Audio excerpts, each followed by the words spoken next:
las palabras textuales de Jesús de Nazaret. Menudo reto y menudo misterio.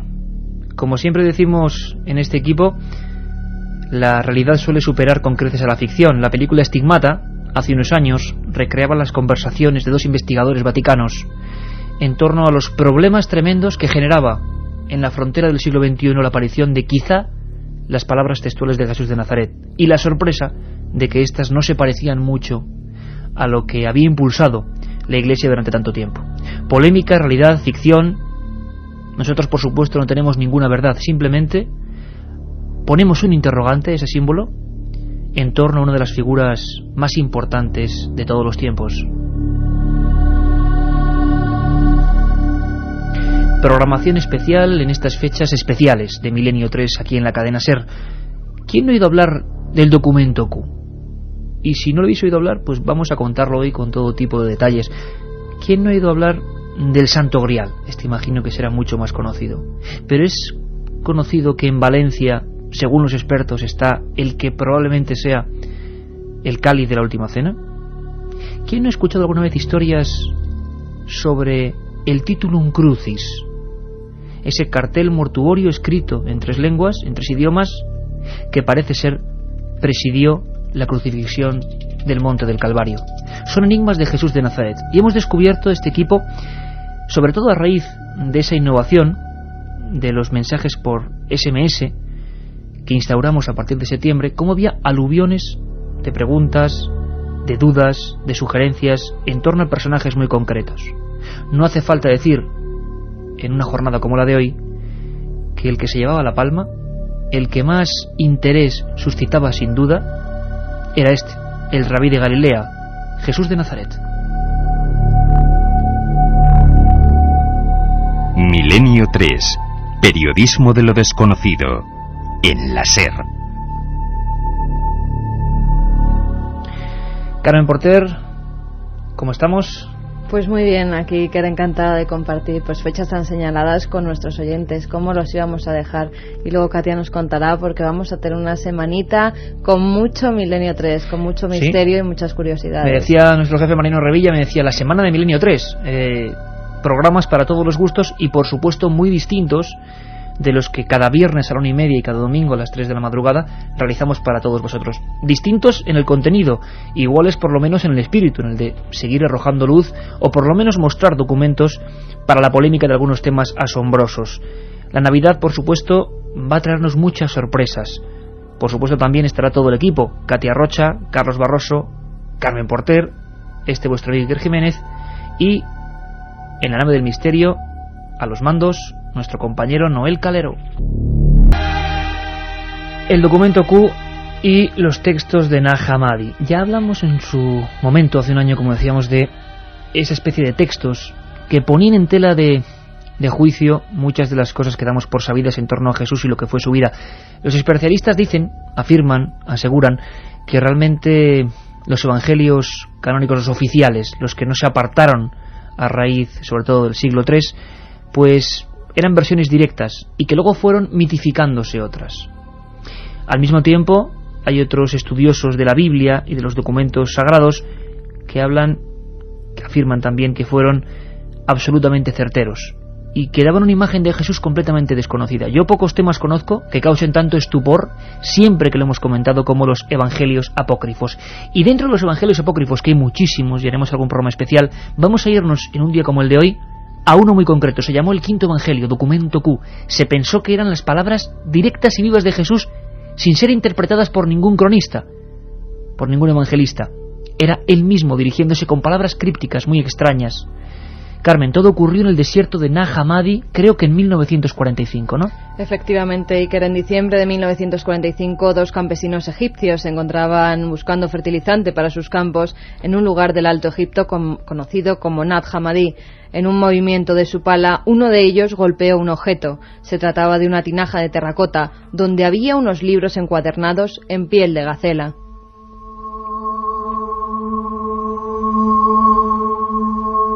Fue un descubrimiento extraordinario, Iker, porque se trataba de escrituras cristianas en copto que resultarían muy relevantes para esclarecer los orígenes del cristianismo y de las enseñanzas de Jesús.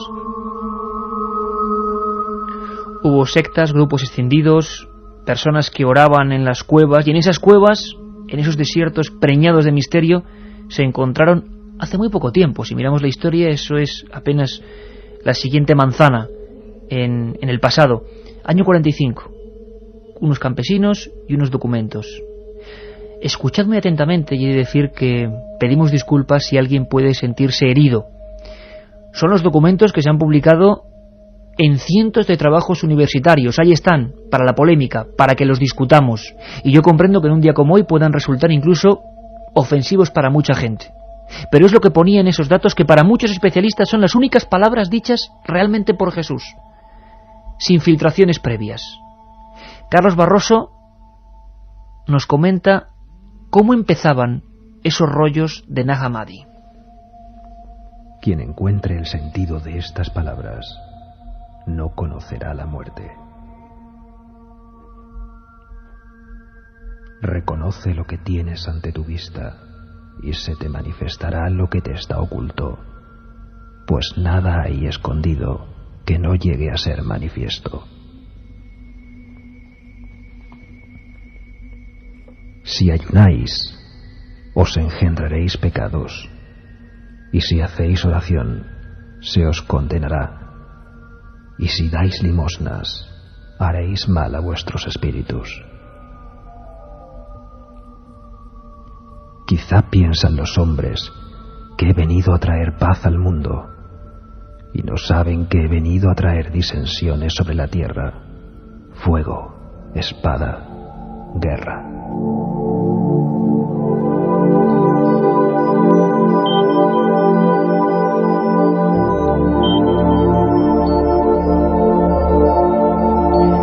Imaginaos el tremendo revuelo que causaron estos documentos, estas voces, estas sentencias. Los especialistas lo llamaron logiones. Hubo más de un centenar y cada uno de ellos que era traducido provocaba un intenso terremoto en amplias áreas del cristianismo y de otras religiones. Estaban escritos en copto y realmente nos demostraban que había otras enseñanzas de Jesús.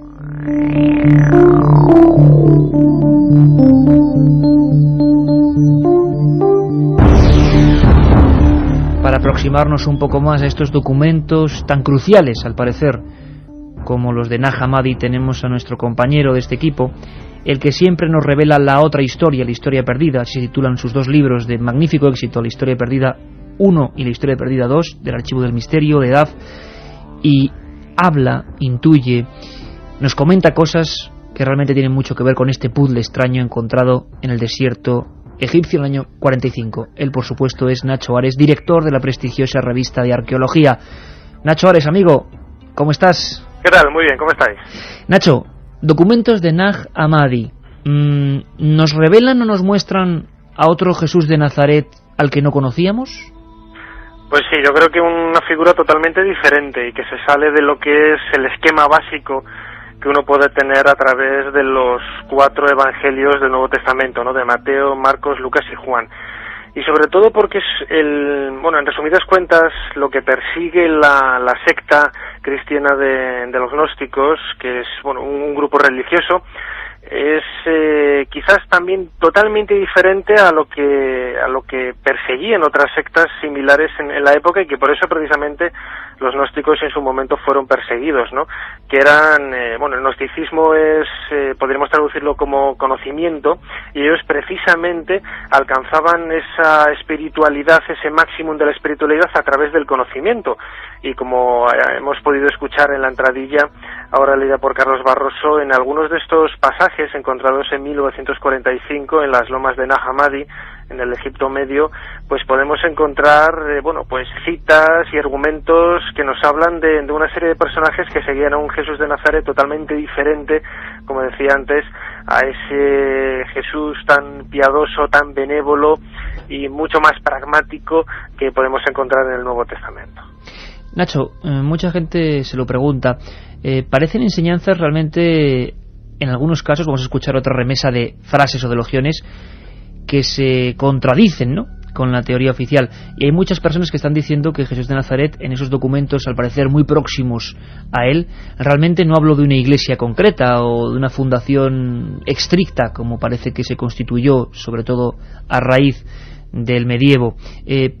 Siguen siendo polémicos, siguen motivando entre los arqueólogos, especialistas, paleógrafos, que son los que investigan las antiguas escrituras, siguen siendo polémicos, están la gente más a favor de ellos, siguen estando un poquito prohibidos en los círculos más ortodoxos. ¿Cómo es actualmente la situación de los documentos de Nag Hammadi?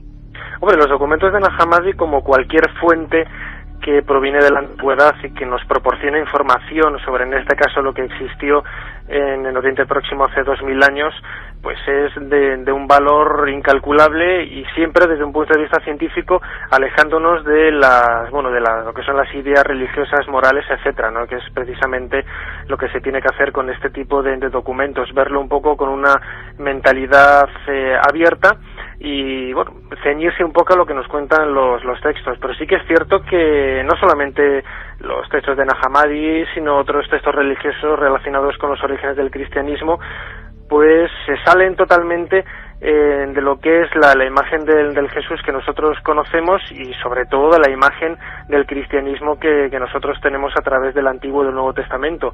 Sobre todo porque hay que pensar que no es una religión nueva, que nace con la aparición del Mesías, de Jesús de Nazaret, sino que el cristianismo, y es algo que en la actualidad acepta y aprueba cualquier tipo de teólogo, ya sea creyente o no creyente, es una recopilación de creencias de la época adaptadas a unos nuevos propósitos, en este caso religiosos y políticos, que eran los que manifestaba Jesús de Nazaret, y que encauzaron sus caminos en lo que luego Santiago, que es para muchos el verdadero fundador de la Iglesia que hoy todos seguimos, pues consiguiera los grandes esquemas, los grandes pilares de la religión que hoy todos conocemos. Pues para agregar más leña al fuego, porque imagino que algunas de estas frases, y son muchísimas más, por supuesto, pueden causar, como decíamos, ciertas ampollas, ciertas heridas, vamos a escuchar otros de esos logiones. Como decimos, ni quitamos ni añadimos, simplemente ponemos el interrogante. Ahí están, absolutamente comprobados, y lo único es ver exactamente en qué fecha fueron escritos, qué verosimilitud pueden tener, pero están absolutamente autentificados. Nuevas frases de esos extraños evangelios, o esas frases de Jesús, de ese evangelio de Nag Hammadi de Santiago. Lo escuchamos en la voz de Carlos Barros. Donde quiera que hubiese 3 dioses, dioses son. Donde quiera que haya 2 o 1, con él estoy yo. A quien tiene en su mano se le dará, y a quien nada tiene, aun aquello poco que tiene, se le quitará. Quien no odie a su padre y a su madre, no podrá ser discípulo mío. Y quien no odie a sus hermanos y hermanas, y no cargue con su cruz como yo, no será digno de mí. Voy a destruir esta casa, y nadie podrá reedificarla. Quien bebe de mi boca, vendrá a ser como yo, y yo mismo me convertiré en él, y lo que está oculto le será revelado. Información críptica, mensajes reales, a veces parece la imagen, como en otros apócrifos, de un Jesús que desde luego tiene poco que ver con la versión oficial. Desde luego que habrá que seguir ahondando, lo haremos por supuesto con Nacho Vares en programas especiales, pero sí la pregunta que seguro que la trasladamos de muchísima gente que ahora nos escucha en un día como hoy.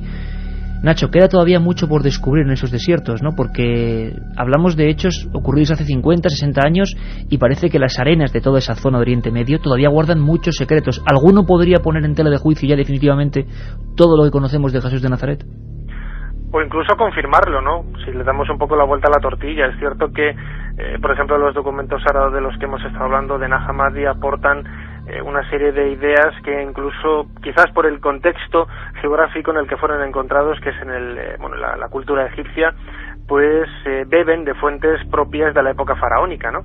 Y, por ejemplo, algunos detalles, como lo que vamos a escuchar del politeísmo, pues son detalles que provienen no solamente de la cultura egipcia, sino de otras religiones de la antigüedad de aquella región, de aquella zona geográfica, ¿no?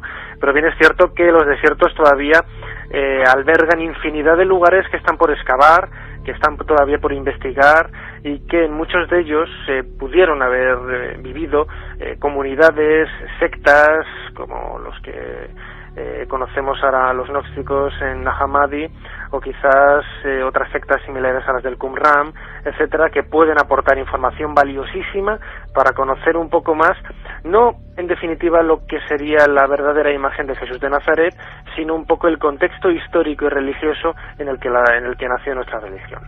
Nacho, pues te emplazamos, por supuesto, Nacho Ares, autor de La Historia Perdida, entre otros muchos libros, director de la revista Arqueología. Te emplazamos en esta semana tan especial para nosotros y para todos los amantes de los misterios bíblicos, para seguir con la lupa que otea el pasado que tan magistralmente manejas. Un abrazo fuerte, compañero. Un abrazo, hasta pronto.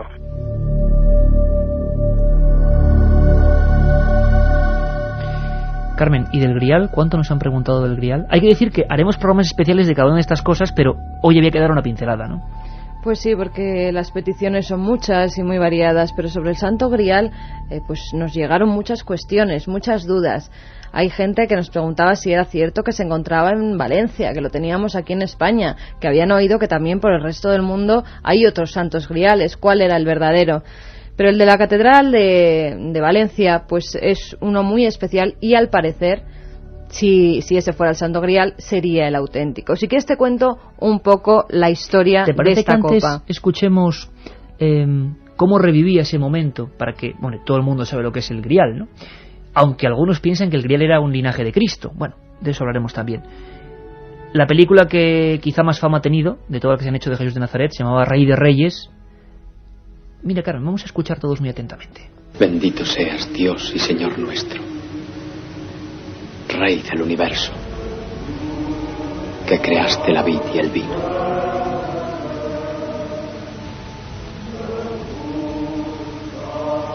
Bebed.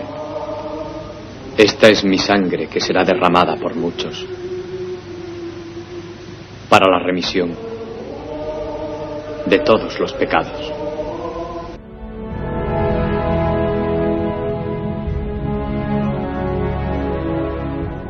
Esa copa, posiblemente pobre en aquel lugar, que ha motivado todo tipo de persecuciones, de investigaciones, de cruzadas.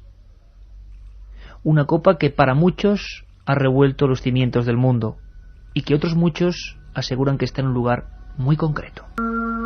El Grial, la copa en la que según la tradición bebieron de ella Jesús y sus discípulos, no estuvo siempre en la Catedral de Valencia. Desde su llegada a España estuvo en lugares como el monasterio ostense de San Juan de la Peña. Se calcula que fue labrada en un taller de Palestina o Egipto entre el siglo IV a.C. y el primero de la era cristiana. La primera referencia al Grial en la tradición cristiana se debe a Antonio de Piacenza y data del siglo VI. Habla de un recipiente de ónice. Parece ser que San Pedro transportó el Santo Cáliz desde Jerusalén hasta Roma. Desde ese momento sufrió diferentes idas y venidas. Acabó en Huesca, donde permaneció durante la invasión musulmana.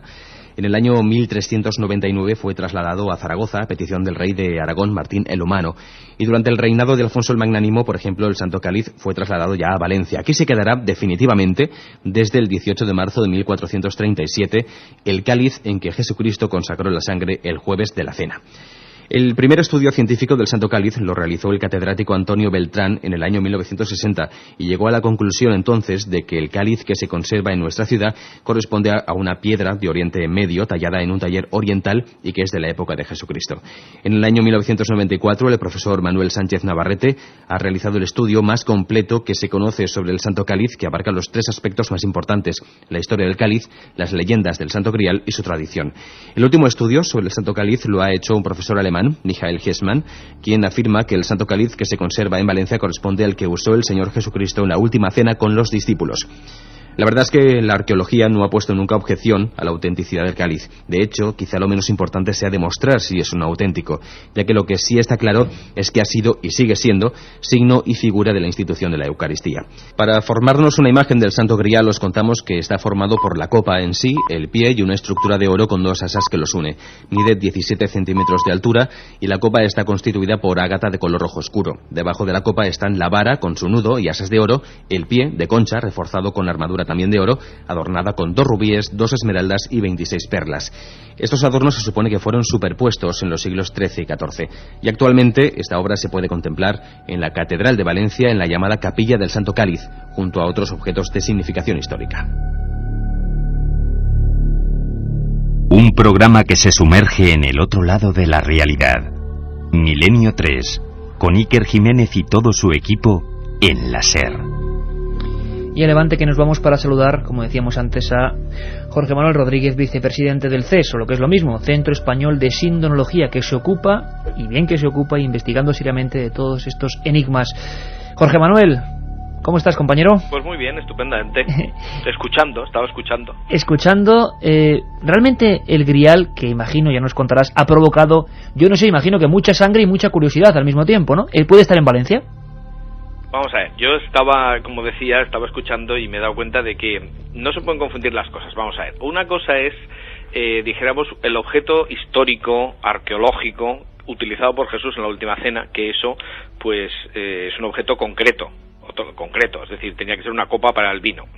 Y otra cosa es lo que en torno a esa copa, a ese objeto, se puede haber desarrollado en los últimos siglos.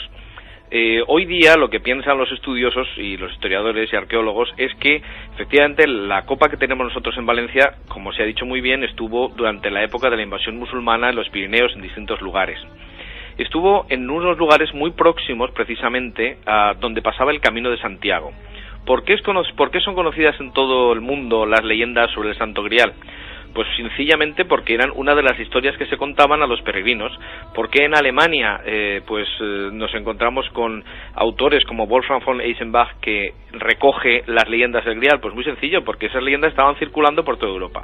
Lo que pasa es que las leyendas eran leyendas y hablaban de ese objeto, pero lo adornaban con una serie de elementos que hacían que fueran interesantes. Eran leyendas de trovadores, y entonces en torno a eso pues se crea toda una mitología y bueno, pues un montón de aditamentos, de ornatos, que igual que le ha ocurrido a la propia copa, que ha sido añadida pues con una serie de de cosas que la embellecen, de oro, piedras preciosas, etcétera, pues igual ha pasado con la historia. Es decir, una cosa es el objeto de Jesús, que efectivamente puede ser el que está en la Catedral de Valencia, y otra cosa es que en torno a él haya habido una serie de leyendas que nos hablen de el Grial como un mito. Claro, pero es que en las leyendas, efectivamente, el Grial pues puede ser más cosas. Algunos pues piensan que, por ejemplo, pues hay una serie de influencias celtas, el caldero mágico, no sé dónde. Bueno, pues todo eso se va incorporando a lo que cantan los trovadores, y entonces se hace todo un mundo alrededor de este objeto. Pero ya digo, desde el punto de vista de ¿puede ser el cáliz de la última cena el que está en Valencia? Pues eso, como se ha dicho también, no hay grandes objeciones. Otra cosa es que en torno a esto pues esté el rey Arturo y tal, todo eso, claro, evidentemente pues no es más que una leyenda, es un adorno. Y sin embargo, Jorge Manuel, como tú bien dices, esas leyendas recorrieron todas partes, y se le ha ido dotando a ese objeto, que en un principio sería eso, una copa, como tú bien decías, de un sinfín incluso de poderes, de asociaciones o sociedades secretas que lo perseguían. ¿Por qué fue creciendo esto? ¿Desde cuándo empezó a crecer para convertirse en una de las grandes reliquias? Bueno, vamos a ver. Vamos a ver. El objeto como tal, si efectivamente conservamos la copa de la última cena, eso es una grande reliquia, porque se considera incluso reliquia de la pasión, desde el punto de vista religioso. Pero, pues ¿desde cuándo se añade todo esto? Pues, se va añadiendo en distintos momentos, pero hay que tener presente que desde el principio la Iglesia se ha estado usando ese cáliz, es decir, es una idea fundamental dentro de la religión cristiana, la Eucaristía. Entonces, ¿esos poderes qué son? Bueno, pues no son más que una forma poética de contar algo que se quiere decir. Si uno se lee, pues cosa que se hace pocas veces, si uno se lee las leyendas medievales, concretamente hay dos versiones, una de Chrétien de Troyes, que es la versión francesa, que tiene muchos más elementos celtas, y luego la que he citado de Eichenbach, que es la versión alemana, resulta que lo que está diciendo, pues simplemente es una forma, ya digo, poética, o si se quiere un poco misteriosa y tal, pero decir algo que es simplemente una realidad desde el punto de vista religioso. Hay que tener en cuenta que, por ejemplo, lo que se dice del cáliz o del santo grial mitológico, supone, es que da la inmortalidad. Pero la inmortalidad. Claro, pero eso es exactamente lo que dice Jesús: el que come mi carne y bebe mi sangre tendrá vida eterna. Es decir, que no tiene nada de particular. Eso es una forma, claro, luego la leyenda le da más vueltas y tal, y dice que hay unos poderes, pero lo que está hablando, cuando se lee la versión, literalmente lo que dice es que cuando llegan los caballeros en busca del Santo Grial, ven a un hombre, concretamente la versión alemana es lo que dice, ve un hombre que está celebrando una misa y tiene las llagas de Cristo, y entonces la forma se convierte en un niño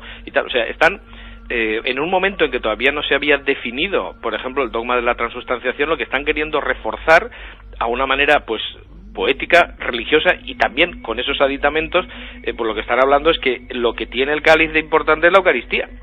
Es decir, que se puede interpretar de muchas maneras, por supuesto, pero que indudablemente lo que hay en la base de todo es un concepto religioso, que era lo que estaba también impregnando toda la ideología de la Edad Media. Jorge, y una cosa importante, a nivel arqueológico, nos pregunta mucha gente, ¿existe competencia? Es decir, ¿hay otros lugares con otros griales? ¿Otros sitios donde también dicen es el nuestro, el auténtico? No, eso me alegra mucho decirlo. Es que pasa como siempre. Con las reliquias hay lo que dicen los historiadores y luego lo que piensa la gente. Por ejemplo, yo hace muy poco estuve en San Juan de la Peña haciendo el Camino del Santo Grial, que es un sitio súper interesante, la verdad.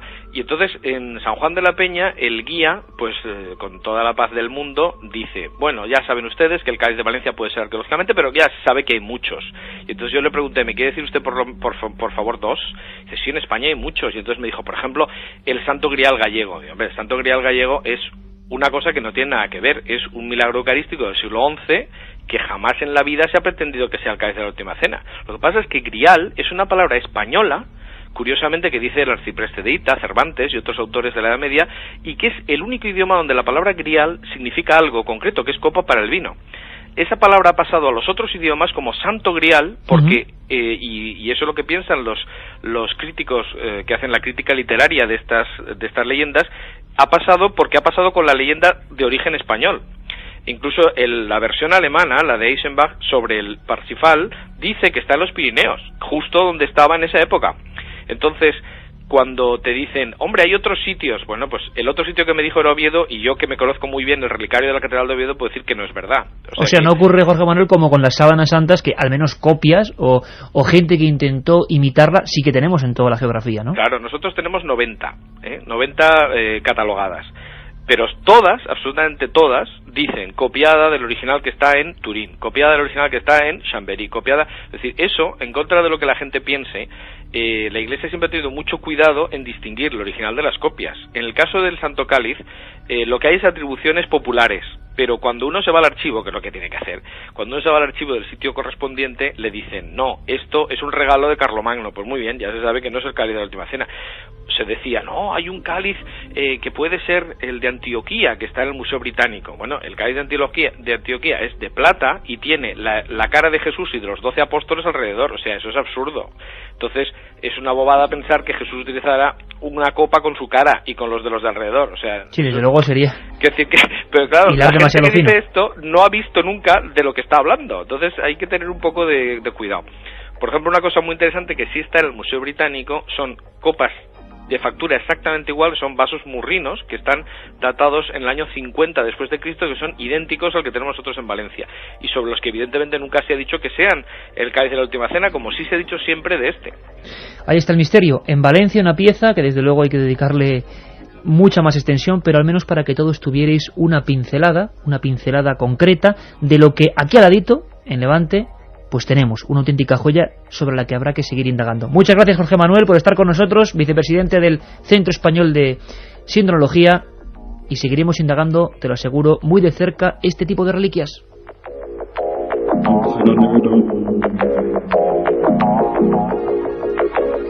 Carmen, seguimos este repaso, esta excursión por objetos que tienen que ver con Jesús, que hoy hacemos en este día tan especial, en esta jornada tan significativa para gran parte del mundo. Titulus Crucis o Titulum Crucis, otro gran misterio, y este me da a mí la impresión mucho menos conocido, ¿verdad? Pues yo creo que sí, aunque en un principio a todos nos suele esa inscripción INRI, porque a todos nos sonará de verla en cementerios, de verla en crucifijos, muy pocos, y yo era la primera que desconocía de qué se trataba, qué era ese INRI y por qué se ponía debajo de las sepulturas o en las sepulturas. Y resulta curioso, Iker, porque si quieres damos lo que significa primero ese INRI, Iesus Nazarenus Rex Judaeorum.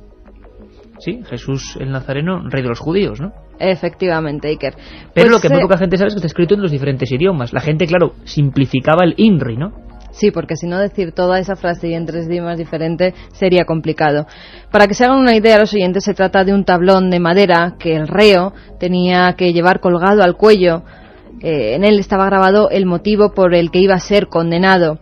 Después, ese madero se colocaba en el palo vertical de la cruz donde iba a ser crucificado, y una vez ya muerto ese preso, pues se le bajaba junto con el madero y se enterraba con él. El Titulus Crucis, tú hiciste además un reportaje sobre él y nos habló mucho y muy bien de ello el padre Guijarro. Pues luego, según los análisis que se han realizado de ese tablón, al parecer puede datar de la época de Jesucristo. En primer lugar dicen que es del primer tercio del siglo I. O sea, coincidiría perfectamente con el momento de la crucifixión. E historiadores como Gelasio de Cesarea relataban en sus escritos cómo la emperatriz Helena, madre de Constantino, halló el Titulus en la cueva donde supuestamente había sido sepultado Jesús. La mujer seccionó en 2 partes el madero, una de ellas se quedó en Jerusalén y la otra fue llevada a Roma, donde por miedo a que fuera destruida se emparedó en la basílica. Ya en 1492, durante la restauración del templo, fue hallada esa porción de madera, Iker. Un hombre que era flagelado, que era expuesto a todo tipo de humillaciones, y la mayor podía ser que encima de su cruz hubiese esa inscripción. Era muy raro también que fuese en 3 idiomas, para que todos los seguidores pudieran saber con certeza a quién estaban torturando hasta la muerte: hebreo, griego y latín. Esa frase, el INRI, el Jesús, el Nazareno, rey de los judíos, en los 3 idiomas. Y una investigación apasionante sobre ese tablón que se cerró en su día, en el año 331, ese tablón que se conserva en la Basílica de Roma, en la Santa Croce en Jerusalén. Una de las reliquias menos conocidas, más sombrías, y que sin embargo pudo ser testigo de ese momento histórico en el año 33 de nuestra era. Una foto aquí en el estudio 1 de la cadena SER, siempre en penumbra, pero hoy con una sensación muy curiosa, porque esto no es terrorífico ni mucho menos, sí es curioso, es arqueología, pero también es fe para mucha gente. Es un tablón muy roído, lógico, fue encontrado allá entre los siglos 3 y 4 de nuestra era, según cuenta la tradición, por Helena, en un lugar donde se dejaban las cruces, las sogas, los objetos macabros de los ajustizamientos mortuorios. Es una madera que aún conserva una zona ligeramente policromada, donde alguien grabó y luego puso una sustancia más oscura, donde se encontraban esos 3 acepciones, 3 idiomas con el INRI. En 1492, en esta basílica italiana, como ocurría con el Grial de Valencia, se adornó de otras cosas. Se puso oropel, se puso detalles que desde luego no estaban en el original. La noticia saltaba cuando Michael Hesemann, uno de los grandes investigadores siempre interesado por la arqueología bíblica, aseguraba que los últimos datos paleográficos, el estudio sobre todo de algunas letras muy concretas en la frase griega, esas 3 frases, pues en la frase griega, parece ser que el tipo de símbolo en la letra alfa solo se hacía así en ese primer tercio del siglo I. La investigación, por supuesto, ha sido muy polémica y hay gran parte de expertos que aseguran que solamente ese tablón, porque hay reproducciones por todo el mundo, el que se guarda en la Basílica de Roma, podría ser el verdadero, el que estuvo en la cruz, porque bien es cierto, mucha gente nos lo pregunta y nos lo ha preguntado al 7640 con la palabra milenio durante muchas semanas si es verdad que con las astillas de la cruz se podían hacer 10.000 cruces, y es cierto, hay todo tipo de reliquias, e incluso un día, a ver si podemos viajar, en Sangüesa, Navarra, hay un museo de reliquias españolas intentando recopilarlas, pero Titulum Crucis solo hay uno. Esto, por ejemplo, me lo decía el padre José Francisco Guijarro, que era miembro de una de las comisiones que investigaban este tipo de hechos, ¿no, Carmen? Pues sí, efectivamente investigaba además el Titulum Crucis y incluso en la entrevista que pudimos realizar, yo creo que nos llegó a hablar que se le iban a hacer pruebas como las que fue sometida a la sábana santa, por ejemplo la del polen, esa prueba que hizo el suizo Max Frey. Y pues cuando nos concedía esa entrevista, yo creo que durante todo este tiempo se han tenido que estar ya realizando pruebas sobre este tablón, incluso también muestras de la madera, se quería retomar alguna muestra, aunque ya fueron datadas. El método del carbono 14, por ejemplo, decía que no lo iban a utilizar porque no era muy fiable en este tipo pues de reliquias, como pasó con la sábana santa. Habría que preguntarse, ¿muy fiable para la fe o muy fiable para la arqueología? Claro, ahí está la polémica. Está la ciencia y la fe. Unos temas que efectivamente conjuntan estas dos áreas. El padre José Francisco Guijarro, aquí en Madrid, en el convento de las Descalzas, nos recibía amablemente y nos comentaba los últimos detalles en torno a este misterio, y conociésemos mucho mejor el Titulum Crucis o Titulus Crucis. Pedimos disculpas por anticipado por la calidad del sonido, era una grabación realizada con pequeña grabadora, pero creo que se va a entender perfectamente los datos concretos en torno a este tablón que quizás presenció la muerte de ese hombre excepcional, Jesús el Nazareno. En el Evangelio se hace referencia a este título, a este letrero. En los 4 Evangelios se habla, y el que habla con más detalle es el Evangelio de San Juan, porque San Juan fue testigo presencial de la crucifixión. Él dice que le estaba al pie de la cruz. San Mateo no, y San Marcos y San Lucas eran discípulos que se incorporan a la Iglesia después de la resurrección. Entonces, tanto San Marcos como San Lucas hacen referencia, se nota, a que escriben el Evangelio a partir de otros escritos previos que existían, que no han llegado hasta nosotros.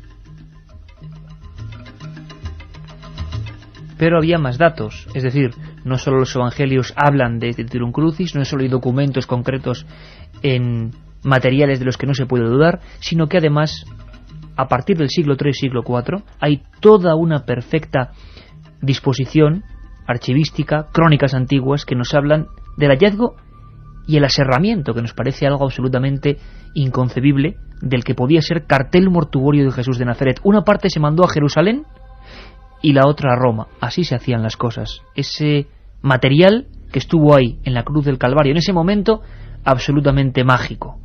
Ahondaba en ello el padre José Francisco Guijarro. Entonces, claro, travesaños esos son los que aparecen ahí, aparecen varios, en tiempos de Elena.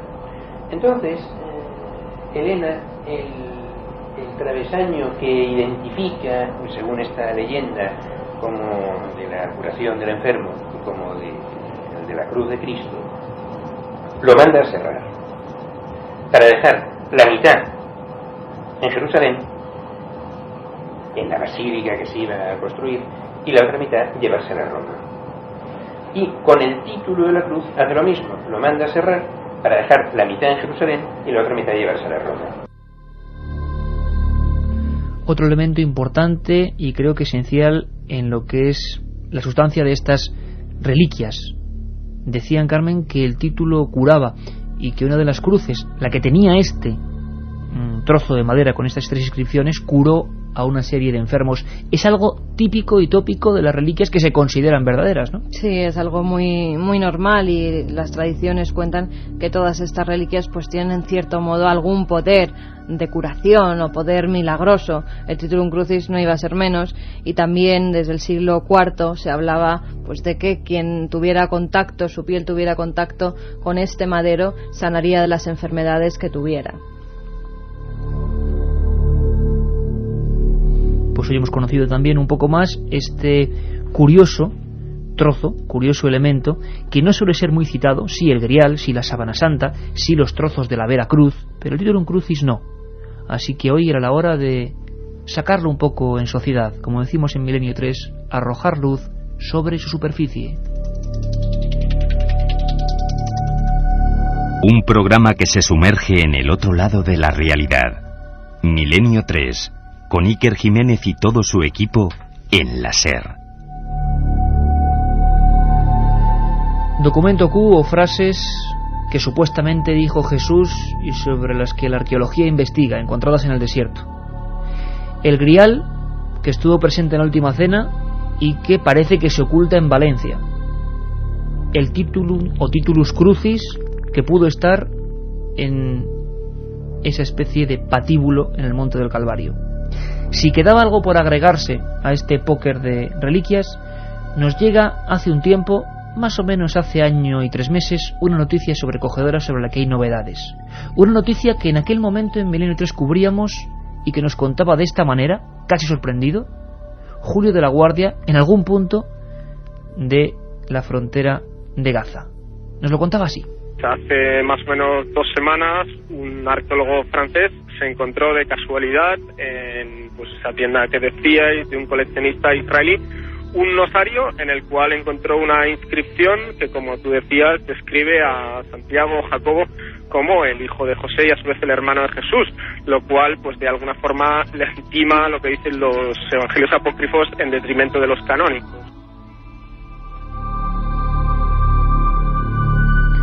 Otro escándalo, un auténtico escándalo en toda regla.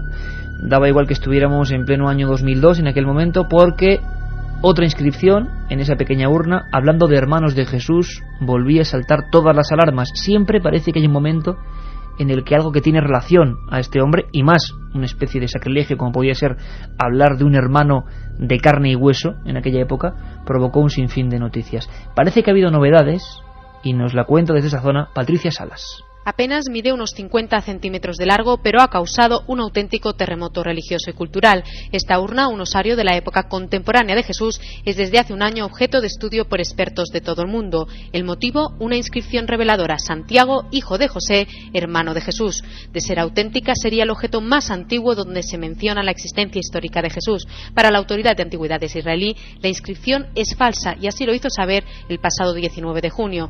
Tras someter la urna a estudios de carbono 14, determinó la autenticidad de la caja mortuoria, pero identificó la ausencia de una especie de barniz que se genera con el paso de los años y que debería estar también en la zona del texto. Sin embargo, científicos de todo el mundo, reunidos hace unas semanas en Estados Unidos, consideran prematura la afirmación de Israel. Creen que se debe estudiar más minuciosamente la caja antes de hablar de su autenticidad. Hay demasiadas cosas en juego: religión, política y dinero. Para el coleccionista propietario del osario, este objeto puede significar el negocio de su vida. Ya tasado en $2 millones la urna. Y dimes y diretes, y al final lo que nos llega a nosotros, por ejemplo, como periodistas, es que todo lo que hubiera tocado Jesús de Nazaret, todo lo que sea referirse a él, provoca en todo el mundo una atención muy especial. Qué curioso, Carmen, que sale la noticia de esa urna, una urna que, fijaos lo que implica: José, hermano de Jesús. Bueno, toda otra historia que avalan los evangelios apócrifos. Esos evangelios apócrifos que, lo repito de nuevo, haremos un programa, pero que fueron apartados en el siglo III, mediante la ley de un concilio se obliga a respetar lo que sí se considera inspiración divina y sagrada y lo que no, y quedan libros que eran 10 veces más extensos que lo que se consideró la crónica de los evangelios, algunos incluso más cercanos a la vida de Jesús que las propias crónicas. ¿Por qué se hizo esta separación? ¿Qué contenían esos libros? ¿Por qué algunos hallazgos arqueológicos parece que hacen referencia a esos documentos secretos? ¿Acaso había algo que ocultar? ¿Acaso había algo que temer? ¿Acaso la historia primigenia de ese siglo I no es como nos contaron después? De todas formas, Carmen, y tú lo conoces bien porque eres autora de ese libro sobre la sábana santa, fotografía de Cristo, ¿no es muy curioso que salga una urna, la noticia se desmienta rápidamente y ahora, un año y pico después, con mucha menos atención, sepamos por los investigadores que todavía queda mucha tela que cortar? ¿Por qué enseguida la negación de estos fenómenos, cuando tienen que ver con Jesús o con la ciencia o la arqueología, sufren un rápido descrédito y se comentan en todo el mundo? Es que me recuerda a la famosa historia del carbono 14 y la sábana santa. Muy poca gente sabe, Carmen, porque hicimos el programa hace mucho tiempo, que quienes hicieron el informe del carbono 14, que decían que la sábana santa era fraudulenta o medieval, luego se retractaron aunque sea un poco, y eso no se comentó.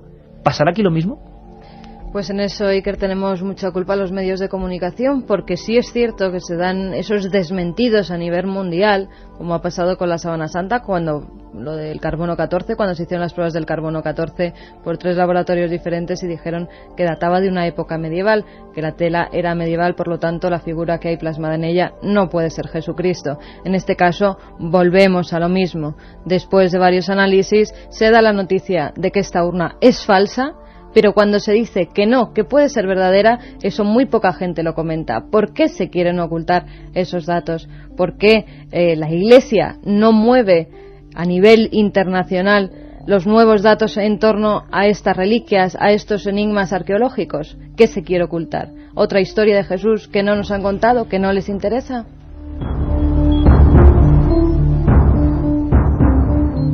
Pues se lo preguntábamos a un buen amigo de este programa, catedrático de Historia, un hombre que es César Vidal, que ha impartido clases en España y en América y ha visto la diferencia también de trato que hay con estos temas. Muchos de los grandes investigadores de estos enigmas son norteamericanos, pero César Vidal es un hombre bastante escéptico. Sin embargo, nos dejó alucinados cuando nos habló de qué pruebas había arqueológicas y teológicas sobre la presencia de hermanos de Jesús de Nazaret. Ya sabemos que esto es meternos en camisa de 11 varas y quedaría para muchos programas, como yo siempre digo. César Vidal, y la pregunta en el aire: ¿hermanos de Jesús? Sin descartar, porque en fin es una hipótesis posible, que efectivamente la urna, el osario, tenga algo que ver con Santiago o Jacobo, el hermano de Jesús, pues tampoco tenemos una certeza absoluta, ¿no? Yo quisiera además destacar otra cosa, es decir, aparte de que esto no es seguro, es decir, es posible, pero dista mucho de ser seguro. Santiago aparece como hermano de Jesús en el capítulo 13 del Evangelio de Mateo y en el capítulo 6 del Evangelio de Marcos. Se hace una referencia a él en el capítulo 15 de la primera carta a los Corintios como uno de los personajes que eran incrédulos, pero que en un momento determinado vieron a ese Jesús resucitado y cambiaron radicalmente de opinión acerca de ese cristianismo incipiente. Pablo lo vuelve a citar en Gálatas como uno de los personajes que dirigía la iglesia de Jerusalén, la iglesia judeocristiana de Jerusalén. Vuelve a aparecer en los Hechos de los Apóstoles en esa situación. Es decir, los datos que aparecen en el Nuevo Testamento, donde incluso uno de los libros del Nuevo Testamento está escrito por él, que es la epístola o la carta de Santiago, son muy abundantes. Pues ahí estaba don César Vidal, y ahí estaba este pequeño recorrido de 1 hora intensa en un momento muy concreto sobre otras cosas que no se cuentan de Jesús. Documento Q, Santo Grial, Titulus Crucis. Domingo 28 de 10 a 11 de la noche también, curiosidades de la Navidad, y miércoles 31 de 3 a 4 de la tarde y de 10 a 11 de la noche, un resumen de lo mejor de lo que llevamos de temporada. Programas muy especiales para todos vosotros, que sois especiales en estas fechas, desde luego fuera de lo común. Indagaremos mucho más, profundizaremos en los temas, y os aseguro que va a ser un recorrido con otra mirada sobre los misterios y enigmas de la Navidad.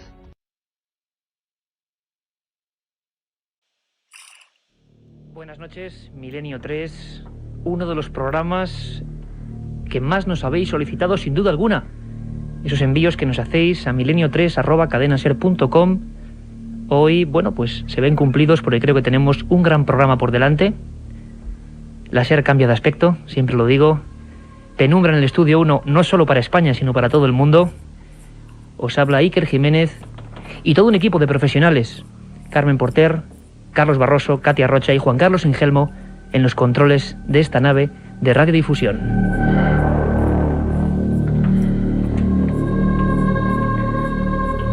Efectivamente, en el año 944 de nuestra era se habla de una síndone, de un lienzo misterioso que llega a Estambul.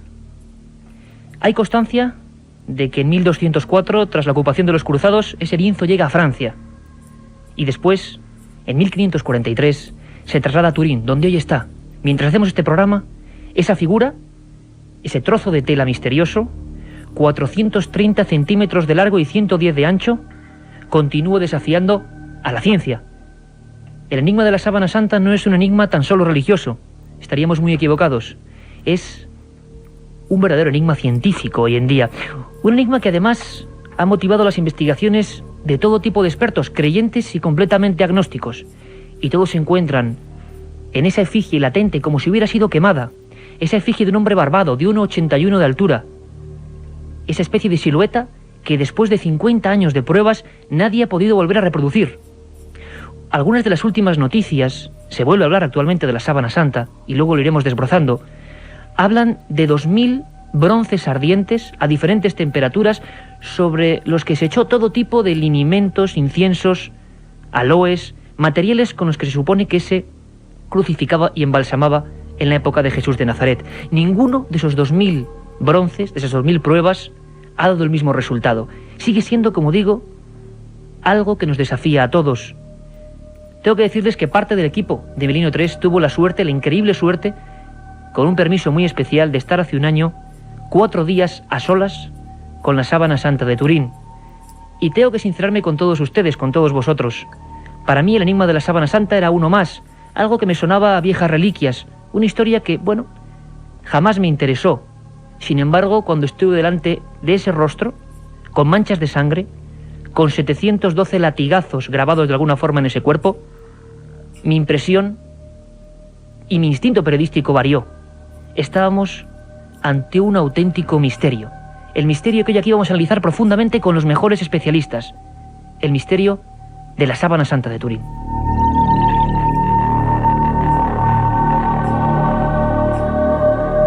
Desde 1950 se sabe que ese trozo de lino, tejido, como decían en Palestina, a la forma de cola de pescado, tenía manchas de sangre que en 1982 el doctor Baima Bolone, catedrático de Medicina Legal de Turín, descubre que son del grupo AB.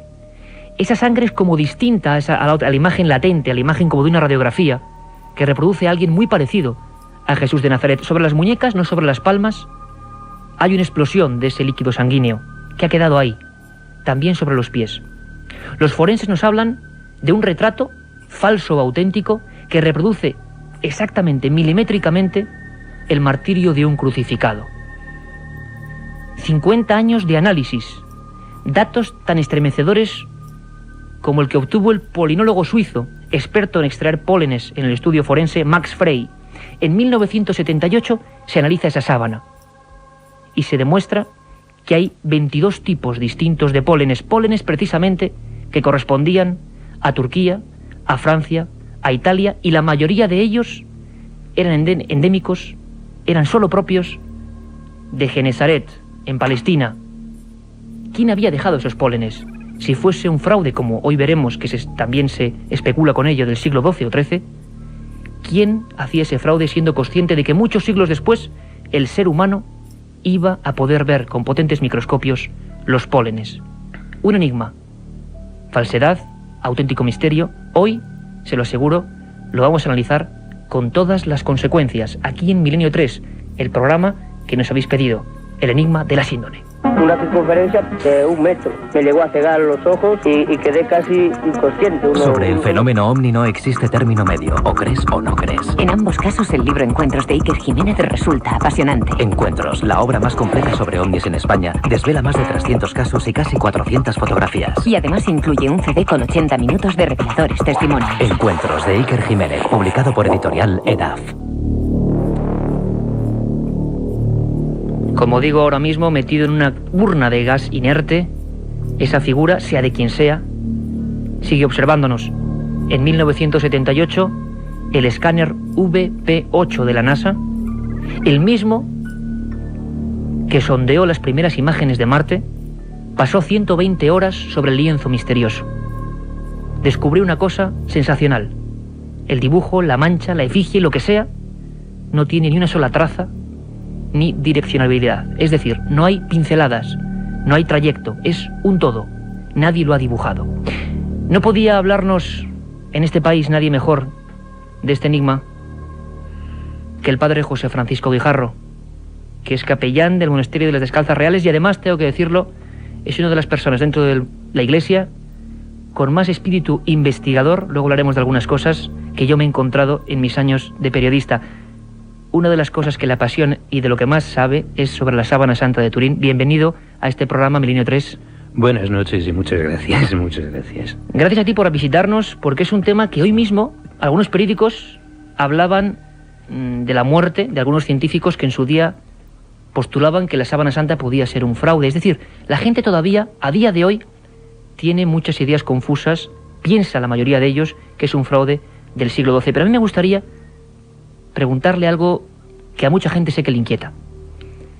Y sé además que usted es una de las pocas personas que puede investigar, y lo ha hecho muchas veces, en ese increíble y magnífico archivo vaticano. ¿Qué opina el Vaticano? ¿Qué opina la propia Iglesia, o quizá el propio Juan Pablo II, al que usted conoce personalmente y que estuvo delante de la sábana de Turín? ¿Qué opinión hay al respecto hoy en día sobre este misterio? Bueno, el magisterio de la Iglesia considera que es fundamental en la fe cristiana el hecho de la resurrección de Jesucristo. El que haya una reliquia relacionada más o menos con la resurrección ni le pone ni le quita garantía ni veracidad al misterio, que es lo que es fundamental de la fe. Entonces, el lienzo, la síndone, considerado la sábana santa de Turín, es, si acaso, un elemento accesorio, un objeto de devoción y de culto durante siglos, durante los últimos siglos, en la fe y en la vida de la Iglesia, pero de cuya autenticidad no depende la verdad de la resurrección. Desde el magisterio de la Iglesia, desde la teología, en lo que tenemos que insistir es en el hecho de la resurrección de Jesucristo, de la muerte y de la resurrección de Jesucristo. Y tenemos que dejar como una cosa accesoria, respetable pero accesoria, las distintas reliquias de la pasión, como puede ser el lignum crucis, como puede las distintas reliquias que se conservan de la cruz, el título de la cruz, el además medio un tema apasionante, el Titulum Crucis de la Basílica Sesoriana de Roma, la sábana santa de Turín, los clavos, las espinas que en unos sitios o en otros se relacionan con la corona de espinas. Todas estas cosas son dignas de respeto, de análisis, de estudio, pero no son determinantes para lo que es la fe de la Iglesia. De todas formas, la sábana santa, este objeto que hoy analizamos en concreto, y un gran misterio sobre las reliquias, digamos, que se consideran por lo menos auténticas o mejor analizadas por la ciencia, ninguna de ellas ha sido tan analizada como este objeto, este lienzo que, como digo, todavía está ahí y impresiona. Ya os lo comento y se lo comento a toda la audiencia de forma personal, porque se ve que es un martirizado, un hombre que ha sufrido y que de alguna forma ha dejado su impronta ahí. Volvemos en un segundo a analizar esto con toda la profundidad que se merece.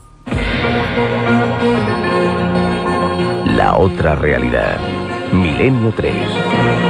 En la cadena SER. Din don din. Último aviso para el pasajero Gervasio Pons. Llevamos 20 minutos esperándole en el avión, joder, ya le vale, ¿no? Din don din. Aguante un poquito, que me acabo de pedir un Bacardí 5, hombre. Din don din. Oiga, Gervasio, que ya está bien, ¿no? Din don din. Voy. Es que Bacardí 5, hombre, que está añejado en barrica de roble americano, no voy a tirar la cosa. Din don din. Gervasio, nos vamos. Una lagrimita me queda. Ah, se siente. Din don din. ¡Me que trefe! Bacardí 5. El ron añejo que no te esperabas. La otra realidad. Milenio 3. En la cadena SER. La estampa de un crucificado que resiste cualquier análisis científico. Y luego hablaremos de esa famosa prueba del carbono 14, año 88. Todos los telediarios del mundo, todos los periódicos del planeta Tierra hablan del gran fraude. Esa prueba del carbono 14 realizada por el British Museum indica que puede ser una reliquia comprendida entre los siglos XII y XIII, entre el año 1260 y 1390. Realmente veremos cómo a día de hoy, en el año 2002, aunque los periódicos no informen de ello, se tienen muchísimas dudas, hasta las propias personas que hicieron el informe. Lo comprobaremos con datos. Lo cierto es que ese lino refleja perfectamente a nivel forense lo que fue la muerte de un hombre prácticamente idéntica como la que, según nos cuenta la Sagrada Escritura, le ocurrió a ese hombre tan excepcional como debió ser Jesús de Nazaret. Milenio 3 ha hablado con uno de los forenses más prestigiosos de este país. Es José Antonio García Andrade, catedrático, profesor de psiquiatría forense en la Universidad Complutense de Madrid. Y le hablábamos de la llamada autopsia de Cristo. Si es cierto que fue un terrible martirio y que la sábana lo reproduce exactamente, con circunstancias tan milimétricas como que el hombro donde se sujetaba una parte de la cruz esté un tanto más herido o erosionado que el otro, como que los latigazos que recorren milimétricamente la espalda de este supuesto individuo sean, tal y como los daba, un llamado flagrum de 2 poleas. Si es un fraude, desde luego es uno de los mayores fraudes de todos los tiempos. Escuchamos un momento a José Antonio García Andrade, profesor de Psiquiatría Forense de la Universidad de Madrid. Es una muerte cruel porque realmente son muchos los elementos que se van sumando poco a poco en las distintas fases y en las distintas etapas por las que atraviesa la agonía. En aquella época lo importante era que el condenado a muerte, por las causas que fuesen, pues padeciese la agonía lo más cruel posible y lo más larga posible, hasta tal punto que verdaderamente en la muerte de Cristo, con la crucifixión, que curiosamente estaba prohibida a los ciudadanos romanos, era una muerte de alguna forma pues que hacía a los sujetos que la padeciesen algo infamante, ¿no? Y verdaderamente es una muerte en la que predomina un síndrome de ahogo, de asfixia. El sujeto se medio cae, se deja caer por el peso del cuerpo, trata con los brazos de estirarse hacia arriba para superar esa situación de asfixia, de ahogo, y verdaderamente es cruel, y sin embargo es curioso al mismo tiempo que para acelerar la muerte en alguno de estos cuadros de alguno de estas personas que ya estaban condenadas a morir en la cruz, que entonces alguno de los verdugos con un mazo rompiese las piernas del crucificado para que entonces ya no se pudiese erguir y la muerte por asfixia fuese lo más rápidamente posible. Una muerte tremendamente cruel. José Francisco Guijarro, el Santo Sudario de Turín refleja exactamente esta muerte tal y como debió ocurrir. Sí, desde luego. Y además hay que tener en cuenta una cosa.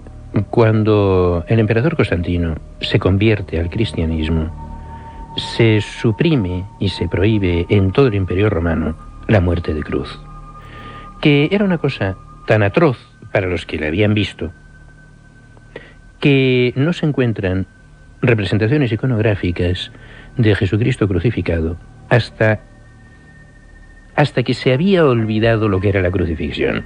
Era hecho un espectáculo terrible para el pueblo que sin embargo acudía allí a observar ese tipo de actos. Bueno, morbo hay en todas partes. Pero claro, la muerte de cruz, cuando era una realidad que se conocía en la sociedad y se conocía directamente, era algo tan terrible que los cristianos nunca se atrevieron a representar a Cristo crucificado hasta que desapareció la crucifixión. Y entonces ya, en el siglo VI, se empieza a representar a Cristo crucificado. Pero sin embargo es por las palmas de las manos. Claro, como no había un ejemplo directo de lo que era la crucifixión, y hay el texto del Salmo de han taladrado mis manos y mis pies, se interpreta al taladrar las manos como el taladrar la palma. Que si se cuelga un cuerpo, vivo o muerto, colgándolo de un clavo que le atraviesa la palma de la mano, el mismo peso del cuerpo hace que se desgarren los pocos músculos y los tendones que quedan entre los metacarpianos y se cae. Le preguntaba esto porque nuestra audiencia nos dice siempre que si en la Sábana Santa, en las fotos que han visto, yo lo pude ver allí, las imágenes están, los clavos supuestamente, o la sangre está en las muñecas, es curioso porque ya todo el mundo en aquella época, en la Edad Media, supuestamente pensando siempre que era un fraude, según dice la gente, lo más lógico sería representar esa figura del lienzo con las palmas de las manos clavadas, como ocurría en toda la iconografía artística, ¿no? En toda la iconografía cristiana posterior a Constantino, que es ya un siglo y medio después de Constantino, que es cuando se empieza a representar a Jesús crucificado. Hasta entonces no habían tenido el valor de representar a Cristo crucificado. Por lo que era la crucifixión, porque ellos sabían que era la crucifixión, pero cuando ya la crucifixión es algo que se olvida y que queda en un recuerdo de la historia, pues entonces ya se representa al crucificado como se pensaba que era un crucificado. No sé, ¿qué nos pasaría a nosotros ahora, por ejemplo, si hay que representar un garrote vil? Que es una cosa que ha desaparecido ya de nuestra cultura más inmediata. Sin embargo, si ese es Cristo el que está en ese lienzo, parece ser, según los forenses, que fue clavado por el llamado espacio de Destot, como en las muñecas, una especie de hueco que tenemos, ¿no? Sí, es que únicamente metiendo un clavo entre lo que es el cúbito y el radio, se consigue que no se desgarre la mano y que pueda permanecer el peso del cuerpo colgando de las dos muñecas, de dos clavos en las muñecas, sin que la mano se desgarre, porque claro, si se desgarra la mano clavando por la palma, entonces el cuerpo, vivo o muerto, se cae al suelo. José Francisco Guijarro, ¿es cierto las investigaciones a día de hoy, la NASA, científicos investigadores completamente independientes, diferentes universidades, siguen haciendo nuevos descubrimientos, aunque no se conozcan la mayoría de las veces? Uno de ellos es impresionante. Es cierto que en uno de los ojos, a nivel microscópico, de esa figura, esa cara barbada, que parece que es la de, o se supone que es la de Jesús de Nazaret, ¿ha aparecido una moneda? No, microscópico no. Se ve una moneda. ¿Y qué moneda es? Es un lepton, que es una moneda griega de cobre, pequeña. O sea, sería pues lo que sería ahora una moneda de 5 euros, vamos, más o menos, que se utilizaba, había la costumbre de poner unas monedas sobre los párpados para que quedaran cerrados los ojos de los cadáveres. Y entonces, en el ojo izquierdo del cadáver se ha conservado el lepton, mientras que el del ojo derecho se ha debido caer. Y por eso, cuando ha quedado impresionada, estampada, la figura del crucificado en el lienzo, en la sábana de Turín, ahí se ha llegado a ver efectivamente que, aparte de las manchas de sangre en la frente y estas cosas, que se conserva la moneda. Es impresionante otro detalle, y es que a pesar de todas las pruebas realizadas, hay detalles de ese lienzo, de esa figura, que desafían a cualquier concepto científico. Por ejemplo, ya ha llovido, pero en 1898 uno de los primeros fotógrafos, el abogado y fotógrafo Secondo Pia, fue encargado para realizar las primeras imágenes en negativo de esa imagen. El susto fue tremendo. Ahí empieza la verdadera investigación científica de la Sábana Santa, porque ocurría algo en esas fotografías de Segundo Pia, ¿no? Bueno, lo que pasa es que a lo largo de los siglos se ha ido perdiendo la coloración o la pigmentación de la estampación de la Sábana Santa. O sea, en este momento la Sábana Santa vista con la vista natural se conservan muy bien, se observan muy bien las manchas de sangre, pero la estampación de la figura del crucificado no se ve con facilidad a simple vista. Entonces, sin embargo, ocurría algo, ¿no? Había un efecto negativo al revés. Bueno, no, es que al obtener una fotografía con una emulsión ortocromática más sensible a una parte del espectro de lo que es el ojo humano, se ve que esa estampación, que ahora no se percibe con claridad a simple vista, sí se observa por la impronta que produce en una emulsión fotográfica ortocromática. Cuentan que Segundo Pia, este primer hombre que hace una fotografía en solitario, a oscuras, con unos focos muy concretos a la Sábana Santa, salió espantado, porque es la primera vez que el ojo humano ve esa representación que parece salir del lienzo. No, no es la primera vez, porque cuando se habla de Edesa, el año 534, y cuando todavía no se había perdido la pigmentación, entonces se observaba y se reconocía perfectamente lo que ahora ya ha quedado muy borroso. Y entonces hay algunas pinturas, algunos dibujos de copia de la sábana de Turín que representan con trazos. Esto es una copia pictórica, o sea, esto no es que sea una reproducción directa de la Sábana Santa, es una copia.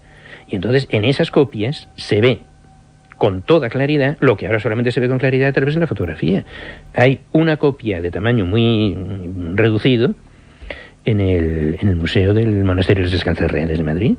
Sin embargo, en el año 88, José Francisco Guijarro, ocurre el gran estallido mundial. La Sábana Santa, supuestamente, según dicen las noticias, es un tremendo fraude. Los científicos, que incluso hablábamos de la NASA, como John Jackson, catedráticos como Baima Bolone, personas que habían estado implicadas en la investigación, no se lo creen, pero el Museo Británico, encabezado ese comité de análisis por Michael Tidd, cogen un trocito de la sábana y lo someten al carbono 14. Vamos a ver qué es lo que ocurrió.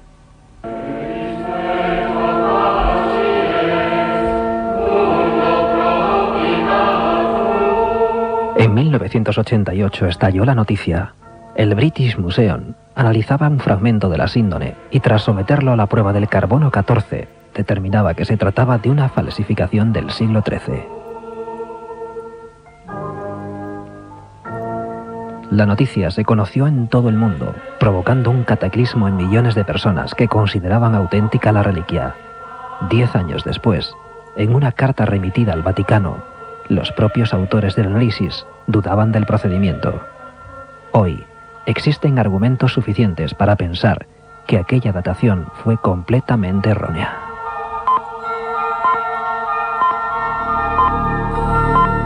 El propio Michael Tidd, encargado y director en la época del British Museum, escribe al Vaticano diciendo que la fiabilidad del propio análisis que tanta polémica había creado en el mundo era realmente baja. ¿Qué ocurrió entonces con el carbono 14? Bueno, el carbono 14 es un procedimiento muy usado en arqueología, sobre todo en paleontología, porque el carbono 14 es un isótopo radioactivo del carbono que se da en todos los seres vivos. Entonces, cuando un ser vivo se muere, ese carbono se va degradando, va perdiendo radiactividad.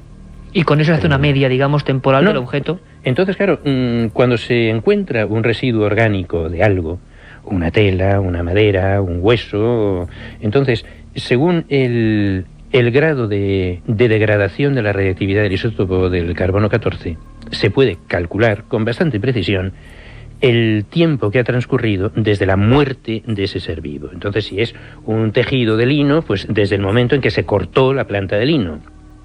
No desde el momento en que se fabricó la tela, eso es, se tejió la tela, eso es posterior. ¿Y qué fallo podía haber habido en este análisis? Se habla de procedimiento, ahora vamos a escuchar a un físico, César Bartagil, pero bueno, si quieres lo escuchamos primero un momento, porque puede ser interesante. Espera un momento que concluyo esto, porque es que el lienzo ha estado expuesto hasta que se inventó la luz eléctrica, que es un invento reciente, vamos, ha estado expuesto siempre a la iluminación de velas. Ha sido incensado.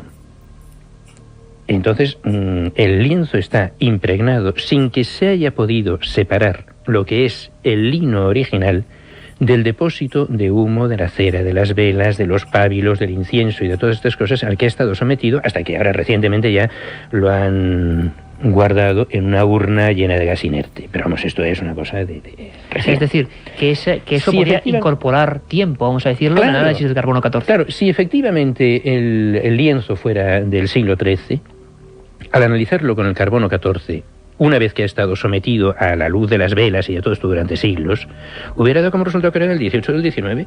Porque la resultante del análisis de todo eso, cuando ha estado expuesto al exterior, es el resultado de todos los organismos vivos que han contribuido a formar esa muestra, que es el lino originario, el humo de la cera de las velas, el humo de los pábilos de las velas, que serían de algodón, sabe Dios qué.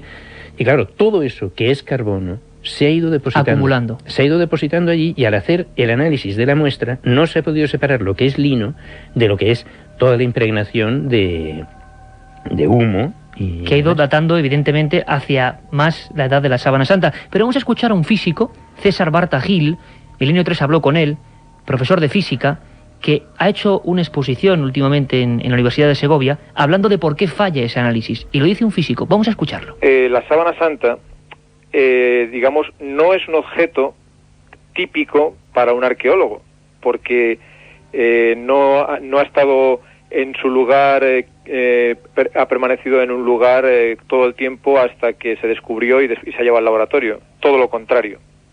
El problema no es la técnica del carbono 14. Para la Sábana Santa hay muchísimas dudas debido al objeto que se quiere datar. Entre otras cosas, ha sufrido un incendio en 1532. Un incendio que lleva las marcas, sí, tiene todavía los remiendos que pusieron las clarisas. Este incendio ha provocado una incorporación de carbono al tejido, al lino, que ya antes de hacer la prueba del carbono 14 se había detectado. Se llama se habían metido los carboxilos, que vienen del CO2 de la atmósfera y del monóxido de carbono. Y esto, después han comprobado, aunque con discusión dentro del mundo científico, no es que haya un acuerdo pleno, pero se ve que algunos experimentos que simulan un incendio o un calentamiento de un lino, de un tejido, pues incorpora carbono atmosférico, lo cual ya invalida cualquier intento de hacer una datación por carbono 14. La polémica está ahí. Físicos como César Bartagil niegan rotundamente que sea 100% fiable lo que ocurrió. Y lo que casi nadie sabe, que los propios autores de ese publicitadísimo análisis escribieron al Vaticano diciendo eso, que realmente no estaban del todo seguros. Ese escáner de la NASA, el VP8, ha vuelto a pasar en el año 2000, buscando una cosa que nos daría para otro programa, buscando ADN, ¿no? ADN de la sangre que queda en el lienzo de la sábana santa, digno de novela de ciencia ficción, ¿no?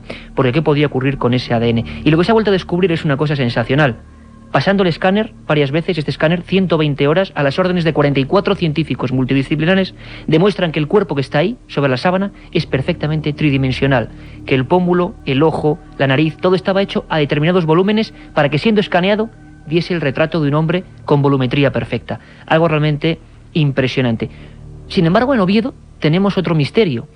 Un misterio que se complementa con el de la sábana santa. Un misterio que lleva mucho tiempo desafiando también a la ciencia. En España hay más de 20 lienzos custodiados en diversas iglesias, pero solo uno ha merecido la atención de los especialistas científicos. Se trata del llamado pañolón de Oviedo.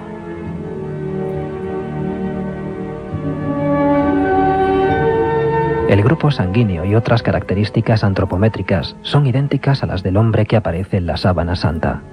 Para no pocos estudiosos, se trata de la improvisada máscara mortuoria que en el año 33 colocaron a un hombre llamado Jesús de Nazaret.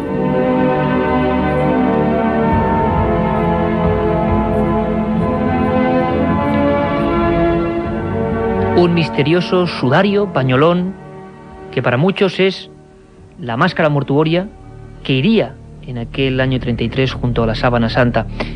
Tenemos en Valencia, en Cadena Ser Valencia, nuestro corresponsal Francisco Contreras, que está acompañado de un auténtico experto en esta materia. Francisco, buenas noches. Buenas noches, Iker. Buenas noches a todos los oyentes de Milenio 3, desde la calle Don Juan de Austria, Estudios Cadena Ser en Valencia. ¿Con quién estás, Francisco?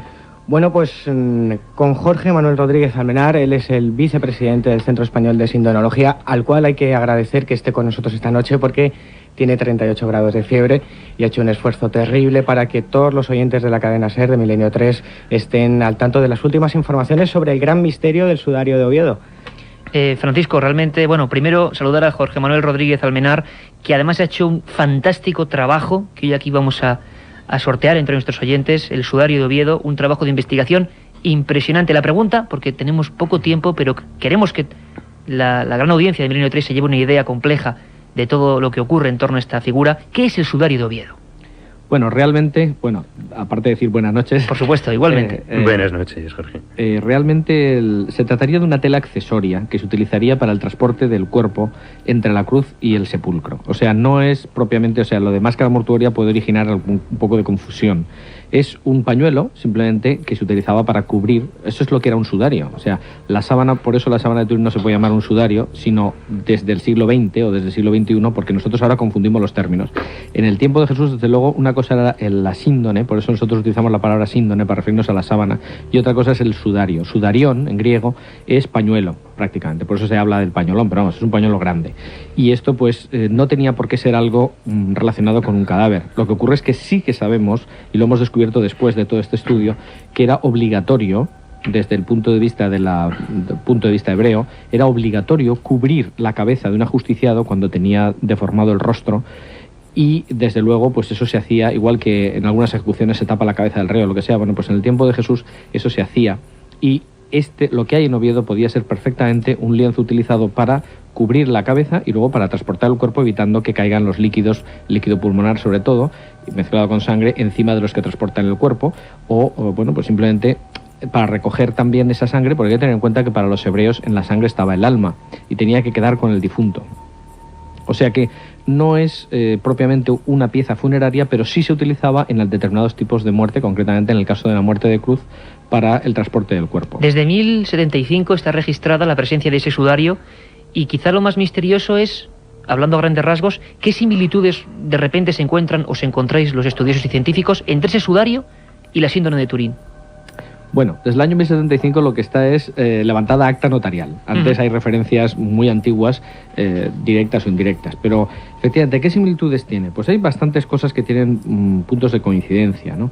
En primer lugar, en la sábana de Turín una cosa que llama la atención es que el rostro está bastante limpio. Está bastante limpio, es decir, hay manchas de sangre, pero pues no... Bueno, pues parecería que tendría que estar más sucio. En realidad, si se ha utilizado efectivamente un lienzo para cubrir el rostro, pues ese es el que ha recogido el líquido y no la sábana, que es la mortaja definitiva. Entonces esto podría ser. Entonces hay manchas de sangre en el sudario que no están en la sábana porque están en el sudario, se quedó la sangre en el primer lienzo. Pero independientemente de que no pueda haber exactamente, bueno, pues nosotros no esperábamos encontrar manchas idénticas, lo cierto es que sí que se han encontrado algunos puntos importantes. Por ejemplo, ¿cuáles serían esos puntos? A eso iba. Es decir, aparte de la impresión general de que hay manchas de sangre arterial donde tiene que ser sangre arterial o sangre venosa donde tiene que ser sangre venosa, hay sangre que ha salido estando vivo o post-mortem donde tienen que estar, es decir, no hay contradicciones con una hipótesis de que esto haya cubierto la cabeza del crucificado. Por ejemplo, lo que es sorprendente son las coincidencias de las manchas de la nuca, que aparecen en la sábana y en el sudario prácticamente idénticas. Hay un 80% de coincidencia en cuanto a cantidades, en cuanto a colocación, en cuanto además es sangre pues que ha coagulado en el caso de la sábana y el sudario, es decir, ha salido estando vivo, que no tiene nada que ver con el líquido que sale por la nariz y por la boca.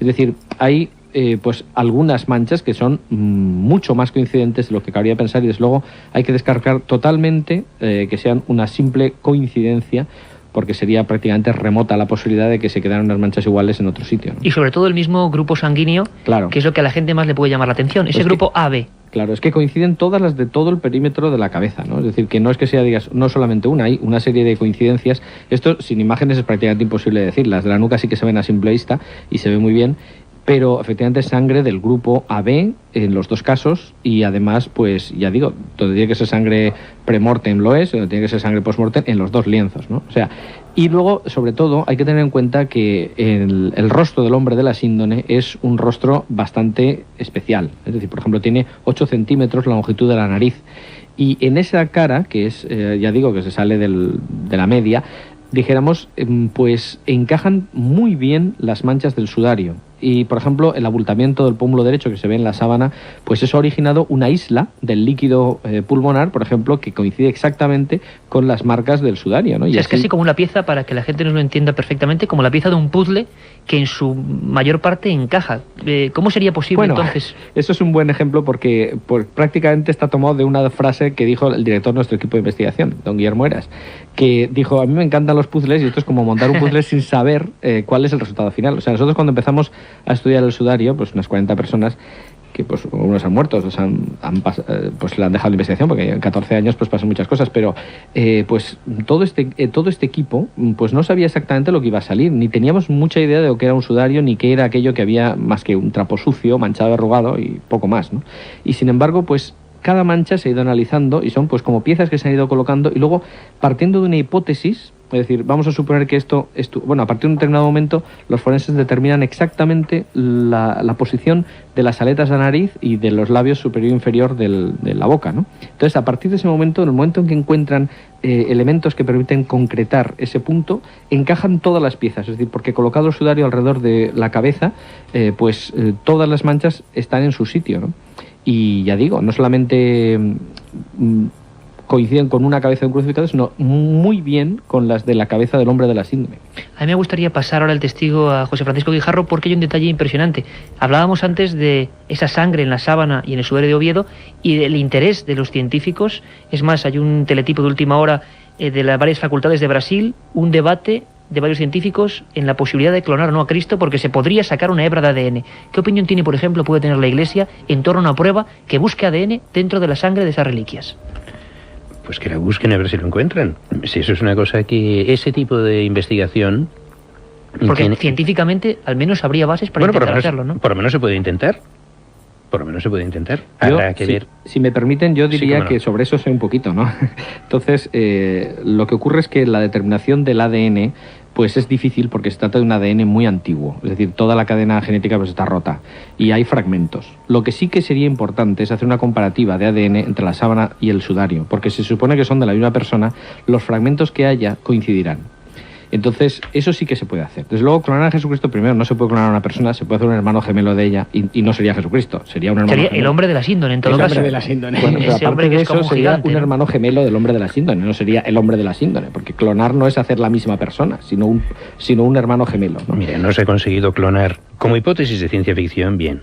Pero el hacer una comparación de lo que se encuentre, de lo que se pueda encontrar, de la misma manera que se ha podido identificar el grupo sanguíneo, si se puede encontrar algo de ADN en sangre en los dos testimonios que se han encontrado, o incluso hay otras manchas de sangre en clavos, en espinas, pues adelante, sí. Veremos lo que dice la ciencia. De todas formas, 22:45 horas, yo quería despedir, ha sido brevísimo, haremos un programa solo sobre el pañolón de Oviedo, porque lo que queremos ser en Milenio 3 en estos primeros programas es sondear y que la gente vea los misterios muchísimos que hay. Queremos agradecer de verdad tanto a Jorge Manuel Rodríguez Almenar, trabajo excepcional, el sudario de Oviedo, una guía de imágenes realmente impresionante de 14 años de profunda investigación, que además hoy vamos a sortear a nuestros oyentes, y os emplazamos, Francisco, Jorge Manuel, a estar haciendo un programa solo sobre este misterio, porque los oyentes se han dado cuenta hoy seguro que merece mucho la pena. A mí que sí.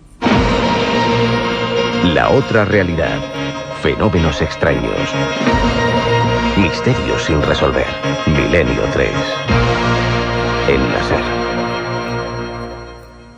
Oiga, por favor, ¿el realizador del spot de Bacardi 5? Sí, soy yo, a que lo bien le gusta, ¿eh? Sí, lo hemos estado visionando, está bien. Dice usted Bacardi 5, dice usted que es un ron oscuro, que es distinto al normal. Ha quedado muy bien, yo creo. Dice lo de añejado al menos durante 5 años en barrica de roble americano. Contrapunto, Está bien. Vamos de la cámara arriba, muy Está muy bonito. bien. Ahora una sola cosa, que Sí. en vez de salir la botella de Bacardi 5, sacaste una lata de tomate. Pero es que mi mujer tiene un supermercado, digo, pues aquí le damos salida. Ya, pues es que no es lo mismo, ¿eh? Pero iluminado bien, ¿no? Sí, no, y la iluminación está Eso es lo correcta. importante. Bacardi 5. El ron añejo que no te esperabas. La otra realidad. Fenómenos extraños. Misterios sin resolver. Milenio 3. En la SER. Haremos, lo prometemos, un programa solo dedicado con nuestros compañeros hoy en Valencia sobre el tema del pañolón de Oviedo. Hemos dejado unos cuantos detalles para sembrar misterio, para realmente dejaros con la miel en los labios en el buen sentido, porque retomaremos la investigación. No tenemos mucho tiempo, pero José Francisco Guijarro, hemos sondeado, hemos dejado, podríamos hacer un programa especial de muchas más horas sobre la Sábana Santa y sobre su misterio, pero me gustaría preguntarle ya casi a nivel personal. A día de hoy se habla de todo tipo de cosas, la Sábana Santa sigue sin saberse realmente qué es, y para usted, ¿qué clase de energía pudo desprender aquel hombre, si es aquel hombre, Jesús de Nazaret, el que se quedó grabado allí? Bueno, eso es una cuestión interesante porque es un fenómeno único. Entonces, no hay otro tipo de comparación ni con otros cadáveres, ni con otros lienzos, ni esto. Se trata, y esto se ha visto, de una estampación, casi podríamos decir por una proyección sobre un plano, o sea, sobre un lienzo, como si hubiera estado rígido, de la figura geométrica de un cuerpo muerto, tanto por la parte anterior del cuerpo como por el dorso, por la espalda. No es que haya quedado una mancha sobre el lienzo a partir del cuerpo, porque si el lienzo, en vez de estar rígido en el momento en que se estampa la imagen, hubiera estado envolviendo el cuerpo, no veríamos, por ejemplo, la figura del rostro del hombre de la síndone, no lo veríamos completamente de frente. Si el lienzo ha estado sobre el rostro, por el propio peso del lienzo, que es elástico, hubiera caído sobre los lados de la cabeza y sobre las orejas. Entonces, al extender el lienzo, hubiera quedado una figura deformada. Mientras que aquí, de lo que se trata es de una proyección geométrica sobre un plano de la figura de un cuerpo muerto. ¿Qué tipo de energía o qué ha podido producir esa pigmentación sobre el lienzo? Es una cosa que no hay ningún paralelo con el que se pueda comparar. No hay respuestas ahora mismo. De momento es un fenómeno único.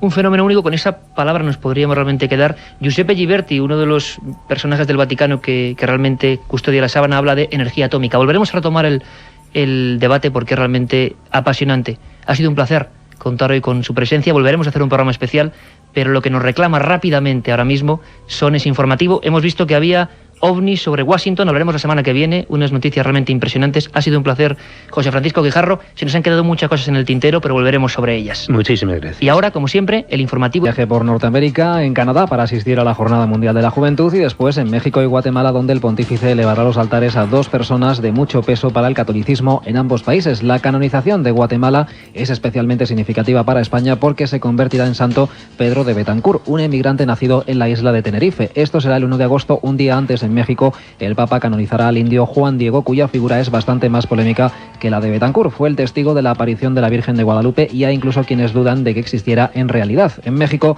se espera el acontecimiento con gran expectación. Enseguida nos iremos allí. Antes repasamos con Carmen Portero otras noticias en titulares. Un asteroide podría colisionar contra la Tierra en el año 2019. Oleada ovni en Argentina. Extraños seres vestidos de negro aterrorizan a los vecinos de Palmira, Colombia. En Guatemala y en México se preparan para acoger 2 eventos importantes: la canonización de 2 figuras muy relevantes en ambos países, el canario Pedro de Betancur en Guatemala y el polémico Juan Diego en México. Nos vamos a quedar en México, escenario de la primera de ambas canonizaciones, porque el país ya vive intensamente las jornadas previas a la llegada del Papa. Corresponsal de la SER, María José Ajejas. El Papa viene a México a canonizar al primer santo indígena que va a tener la Iglesia, y todo está preparado ya para recibirle con el alborozo que este pueblo, que es profundamente católico, le ha mostrado en las 4 ocasiones anteriores que ha visitado el país. El fervor está una vez más desatado entre los mexicanos, como lo está también la mercadotecnia que la Iglesia ha preparado para el acontecimiento, desde camisetas hasta botellitas de agua bendita con la imagen de Juan Diego, pasando por un disco que contiene el tema Águila que ama, que es la canción oficial encargada por la Iglesia mexicana, de la que hay hasta un videoclip y que se puede comprar por internet. Todo esto para un santo de cuya existencia dudan no pocos fuera de la Iglesia católica. Historiadores de prestigio han llegado a la conclusión, tras sesudos estudios, de que no hay ninguna prueba de que Juan Diego fuera un personaje real. También es objeto de polémica la imagen de él que la Iglesia mexicana ha adoptado con motivo de su canonización, porque a pesar de ser un santo indígena, en pósters y estampillas se le presenta con barba y con rasgos blancos. Un psicólogo americano está investigando las causas de los estigmas, esas señales que aparecen misteriosamente en el cuerpo de algunas personas y que se corresponden con las heridas que supuestamente sufrió Cristo cuando fue crucificado. Carmen. Según el psicólogo Mario Martínez, las creencias espirituales afectan a la biología y al sistema inmunológico, por lo que en muchas ocasiones los estigmas pueden ser la causa del poder de la mente. Las personas que tienen estigmas experimentan un conflicto físico-espiritual y a menudo reflejan sus creencias en estas heridas. Aunque las investigaciones arqueológicas han revelado que los crucificados eran clavados en la cruz por las muñecas, hasta el momento los estigmatizados sufrían estas heridas en las palmas de sus manos. Pero según aseguró Martínez, ya ha podido estudiar a personas cuyos estigmas surgían en las muñecas. Lo hemos conocido esta semana. Astrónomos estadounidenses han advertido de la existencia de un asteroide que al parecer se dirige hacia la Tierra. En teoría, las posibilidades de que impacte contra nuestro planeta son muy remotas, pero de producirse podría llegar a destruir la 1/4 parte del globo terrestre. Los astrónomos del Centro de Astrofísica de Massachusetts han solicitado ayuda de otros investigadores para poder calcular con exactitud su trayectoria, a pesar de las escasas posibilidades de que se produzca el impacto. El asteroide 2002 NT7 se encuentra a más de 100 millones de kilómetros de la Tierra y mide 2 kilómetros de largo, por lo que si colisionara podría destruir una 1/4 parte de la Tierra y crear una nube de polvo y residuos que oscurecerían el cielo durante años. Del espacio también nos llega nuestro siguiente protagonista, o al menos eso dicen quienes han sido testigos del fenómeno: la aparición en la provincia de Buenos Aires, en Argentina, de un objeto volador no identificado que incluso ha sido grabado en vídeo. Ya hay expertos que están analizando esas imágenes. Informa la corresponsal de la SER en Argentina, Isabel Cuevas. Varias personas aseguran haber visto un extraño objeto luminoso que se movía a gran velocidad y que identificaron con un ovni en la provincia argentina de Buenos Aires. Los testigos, uno de los cuales grabó con una cámara casera el fenómeno durante 15 minutos, han señalado que pudieron ver una luz blanca muy potente y de forma circular, con una base plana y el tamaño parecido al de un automóvil. Esta luz, en cuyo interior se distinguía un círculo oscuro que giraba, fue vista por primera vez hace más de una semana por varios vecinos y policías, cuando permaneció detenida por un tiempo sobre una casa abandonada de la localidad de Gobernador Ugarte. Días después fue grabada por un productor agropecuario que la pudo ver en un campo cercano a su casa cuando ya había anochecido, ocasión en la que se movió horizontalmente y después subió y desapareció a una velocidad asombrosa. Estas imágenes han sido emitidas por un canal de televisión y un experto de la Federación Argentina de Omnilogía ha acudido al lugar para investigar. Algunas versiones periodísticas señalan que el experto no ha querido opinar todavía sobre el asunto y que al parecer ha accedido a un fragmento de la filmación que no ha sido dado a conocer públicamente y que revela más datos sobre el caso. Científicos australianos han encontrado un calamar gigante de unos 250 kilos de peso en una playa al sur del país. Criaturas como esta, que provocan el asombro en aquellos lugares en las que son descubiertas, podrían haber fomentado las leyendas sobre monstruos de las profundidades marinas que inspiraron novelas como 20.000 leguas de viaje submarino de Julio Verne. El calamar gigante que encalló en la isla de Tasmania pesa alrededor de 250 kilos y mide más de 20 metros. Los especialistas del Museo de Tasmania creen que se trata de una nueva especie, ya que cuenta con unas largas tiras de músculos adheridas a los 8 tentáculos, que miden entre 15 y 18 metros. Los calamares gigantes normalmente poseen 2 tentáculos menores que utilizan para llevarse el alimento a la boca y este no los tiene. Estos animales viven en profundidades de más de 500 metros y han sido vistos en todos los océanos del mundo, aunque nunca se había hallado una especie tan peculiar como la encontrada en Tasmania. Y como siempre hay otras noticias que contamos ya de forma breve.